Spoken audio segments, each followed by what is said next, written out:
Hello friends, আজকে বাড়িতে গোলাপ জামুন ট্রাই করব। জানি না কেমন হবে, তো সেজন্য দুধ নিয়ে এসেছি।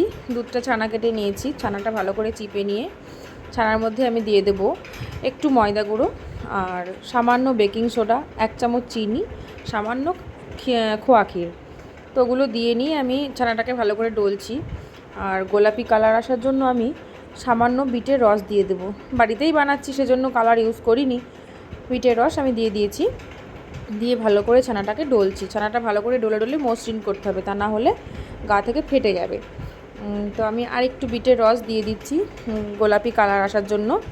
এইবার ওটাকে ভালো করে ডলতে হবে, যতক্ষণ না হাত থেকে ছাড়া ছাড়া ভাব হবে ততক্ষণ ছানাটাকে ডলে যেতে হবে।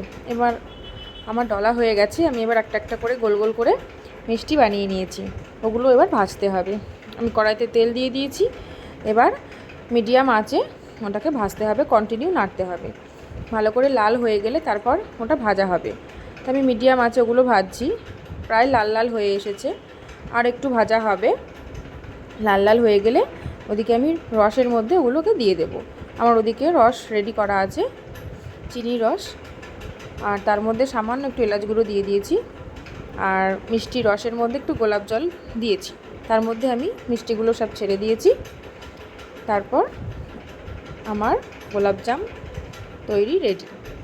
দেখো কেমন হয়েছে, তোমরা ট্রাই করতে পারো। ভালো লাগলে লাইক কমেন্ট করো। খেতে কিন্তু ভালোই হয়েছে, দেখতে যেমনই হোক।